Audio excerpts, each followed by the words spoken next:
Real estate ಉದ್ಯಮಿ ಸಿ.ಜೆ. ರಾಯ್ ಅವರ ಪ್ರಕರಣ ಈಗ ಒಂದು ರೀತಿಯಲ್ಲಿ ಭಾರಿ ಸದ್ದು ಮಾಡ್ತಾ ಇದೆ. ಪ್ರಕರಣದ ಸುತ್ತ ಸಾಕಷ್ಟು ಅನುಮಾನಗಳ ಹುತ್ತ ಕೂಡ ಕಾಡ್ತಾ ಇದೆ. ಸದ್ಯ ನಾನೀಗ ಬೌರಿಂಗ್ ಆಸ್ಪತ್ರೆ ಬಳಿ ಇದ್ದೀನಿ.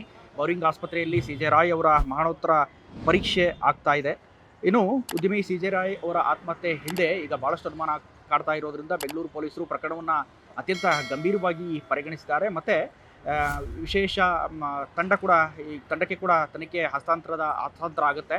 ಬೆಂಗಳೂರು ಏನು CID ತಂಡಕ್ಕೆ ಈ ತನಿಖೆಯ ಜವಾಬ್ದಾರಿ ವಹಿಸಲಾಗುತ್ತೆ.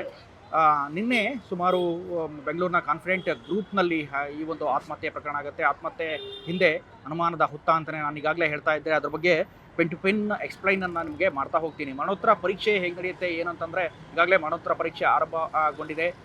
ತಜ್ಞ ವೈದ್ಯರ ತನಿಖಾ ತಂಡ ಈ ಒಂದು ಮರಣೋತ್ತರ ಪರೀಕ್ಷೆಯನ್ನು ಮಾಡ್ತಾ ಇದ್ದಾರೆ. ಇನ್ನು ಕಾನ್ಫಿಡೆಂಟ್ ಗ್ರೂಪ್ನಲ್ಲಿ ಯಾವ್ಯಾವ ಪ್ರಾಜೆಕ್ಟ್ ಆಗ್ತಾ ಇದ್ದು ಅನ್ನೋದನ್ನು ಒಂದಿಷ್ಟನ್ನು ನೋಡೋದಾದರೆ 16 ಪ್ರಾಜೆಕ್ಟ್ಗಳು ನಡೀತಾವೆ. ಕೇರಳದಲ್ಲಿ 16 ಪ್ರಾಜೆಕ್ಟ್ಗಳು. ಮತ್ತು ಒಂದು ಈವೆಂಟ್ ಇತ್ತೀಚೆಗೆ ರಿಯಲ್ ಎಸ್ಟೇಟ್ನಲ್ಲಿ ಸ್ವಲ್ಪ ಲಾಸನ್ನು ಅನುಭವಿಸುವ ಕಾರಣವಾಗಿ ಹಲವಾರು ಈವೆಂಟ್ಗಳು, ಮಾಡೆಲ್ಗಳು ಮತ್ತು ಈವೆಂಟ್ ಮ್ಯಾನೇಜ್ಮೆಂಟ್ ಕಂಪ್ನಿಗಳನ್ನು ಕೂಡ ಆಯೋಜಿಸೋದಕ್ಕೆ ಮತ್ತು ತೆರೆಯೋದಕ್ಕೆ ಇವರು ಪ್ರಯತ್ನವನ್ನು ಪಡ್ತಾ ಇದ್ದರು. ಇನ್ನು ಪ್ರಕರಣವನ್ನು ಗಂಭೀರವಾಗಿ ಸರ್ಕಾರ ಪರಿಗಣಿಸಿದೆ. ಸ್ವತಃ ಮುಖ್ಯಮಂತ್ರಿಗಳು ಒಂದು ತೀರ್ಮಾನಕ್ಕೆ ಬಂದಿದ್ದಾರೆ, CIDಗೆ ಪ್ರಕರಣವನ್ನು ಹಸ್ತಾಂತರ ಮಾಡಬೇಕು ಅಂತ. ಈ ಹಿಂದೆ ಆಗಿರುವ ಒಂದಿಷ್ಟು ಹಿನ್ನೆಲೆಯನ್ನು ನೋಡಿದ್ರೆ, ಈಗಾಗಲೇ 2 ತಿಂಗಳಿಂದ ಕೂಡ ಅವರ ಕಚೇರಿಯ ಮೇಲೆ ನಿರಂತರ IT ದಾಳಿ ಆಗ್ತಾ ಇತ್ತು. ಅವರ ತಮ್ಮನನ್ನು ಕೂಡ ವಿಚಾರಣೆ ಮಾಡಲಾಗಿತ್ತು. ನಿನ್ನೆ ಅವರ ಸತತ ವಿಚಾರಣೆ ಆದಂಥ ಸಂದರ್ಭದಲ್ಲಿ ಅವರು ತಮ್ಮದೇ ಕಚೇರಿಯ ಮೇಲ್ಗಡೆ ಫ್ಲೋರ್ಗೆ ಹೋಗಿ ಆತ್ಮಹತ್ಯೆಯನ್ನು ಮಾಡ್ಕೊಂಡಿದ್ದಾರೆ. ಗನ್ ಮೂಲಕ ಶೂಟನ್ನು ಕೂಡ ಮಾಡ್ಕೊಂಡಿದ್ದಾರೆ.